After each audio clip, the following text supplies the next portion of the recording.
There are unseen forces that govern every life on this planet. Forces that build empires. Forces that destroy them. Forces that take one man from poverty to power, while another with the same tools, the same opportunity, remains trapped in mediocrity. These are the forces of success. They are not luck. They are not chance. They are principles, ancient, invisible, unbreakable laws that respond to one thing and one thing only, the state of your mind. Every great life begins not with opportunity, but with awareness. The moment you realize that success is not something you chase, it's something you command. Look at the lives of men who shaped history: Edison, Ford, Carnegie, Lincoln, Jobs, Musk. Different centuries. Different tools. But one identical pattern. They commanded their minds before they ever commanded the world. Edison didn't invent the light bulb in the laboratory. He invented it in his mind, thousands of times before the world ever saw it glow. Ford didn't revolutionize the automobile industry because he was lucky. He did it because he believed when every so-called expert called him a fool. Carnegie didn't build steel. He built belief. And Lincoln didn't preserve a nation because of authority. He did it because of an inner conviction that refused to bow to fear. You see, every man or woman who commands success starts with one law: the law of mental dominion. Until you master your own thoughts, you will always serve the thoughts of others. Until you learn to control your emotions, you will always be controlled by circumstance. And until you discipline your imagination, you will always dream small while calling it realistic. The truth is, your outer world is a servant to your inner world. Every result you have is an echo of what you've tolerated, believed, and visualized. That's where success begins, not with effort, but with alignment. To command the forces of success, you must first command your mind. Your thoughts are not innocent. They are creative power. They shape, mold, and bend the invisible fabric of reality to mirror what you consistently think and feel. But most people? They think by default. They react. They worry. They absorb fear, comparison, and doubt like a sponge soaks up water. And then, they wonder why their life feels heavy, why nothing moves forward, why their dreams feel so far away. It's because they have surrendered the throne of their own mind. You are the king or queen of your mental kingdom. If you do not rule it with intention, your fears will. If you do not command your imagination, your past will. And if you do not direct your energy toward a definite purpose, life will scatter it into 1,000 useless fragments. Napoleon Hill once wrote, "The world has the habit of making room for the man whose words and actions show that he knows where he is going." That's not poetry. That's physics of achievement. When your vision becomes definite, the world reorganizes itself anew.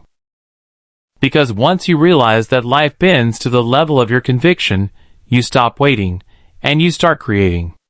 You stop hoping for things to change, and you start commanding change through deliberate thought, disciplined action, and unwavering belief. Most people live reactively. They wait for external permission to rise.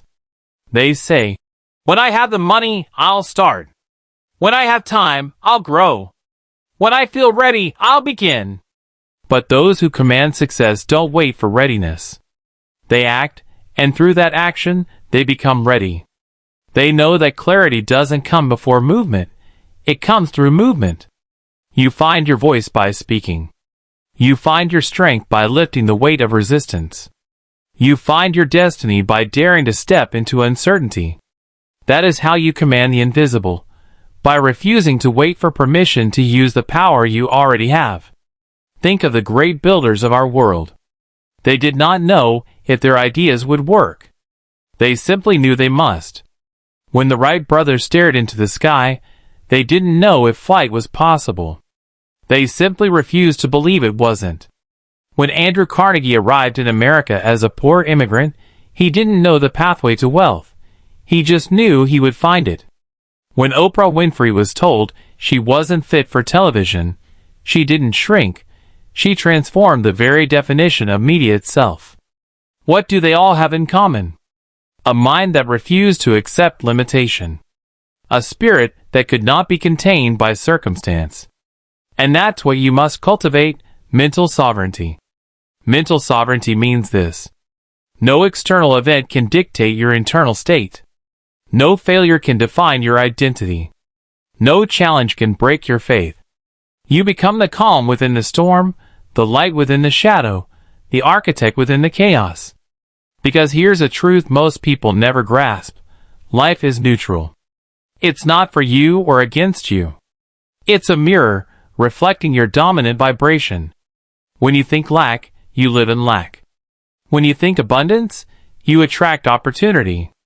When you think fear, you see obstacles. When you think faith, you see pathways.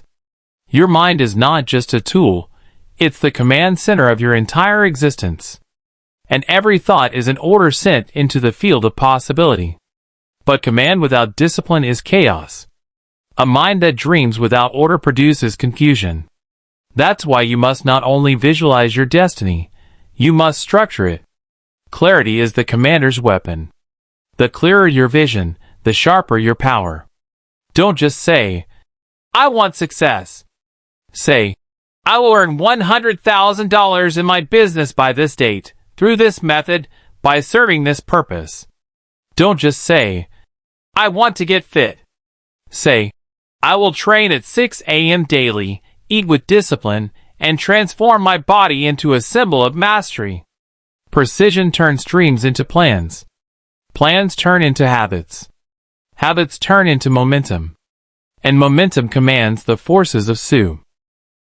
When you finally understand your own power, the noise of the world fades. You no longer chase, you attract. You no longer beg, you build. You no longer fear tomorrow, you forge it with your own hands. You begin to walk differently, slower, steadier, stronger.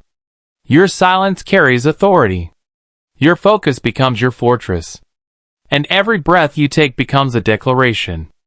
I am the master of my fate, the commander of my destiny.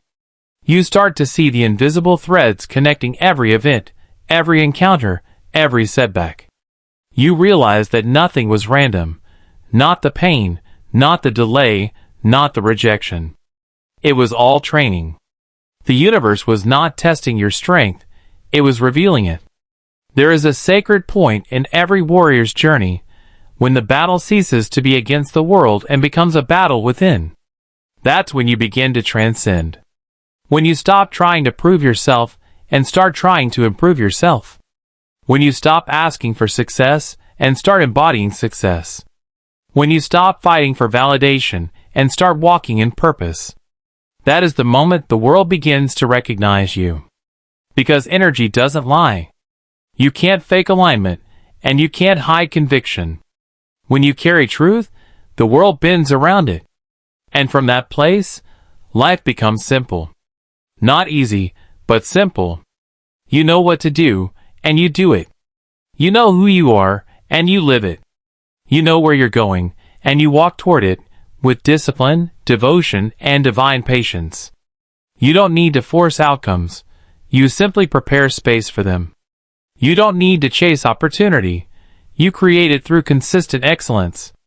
And you don't need to demand respect. You earn it by keeping promises, first to yourself, then to others. That is command in its purest form. Quiet, unshakable, unstoppable. If you listen closely, you'll feel it now, that subtle hum beneath your ribs, that spark awakening inside your chest. That is not motivation. That is remembrance.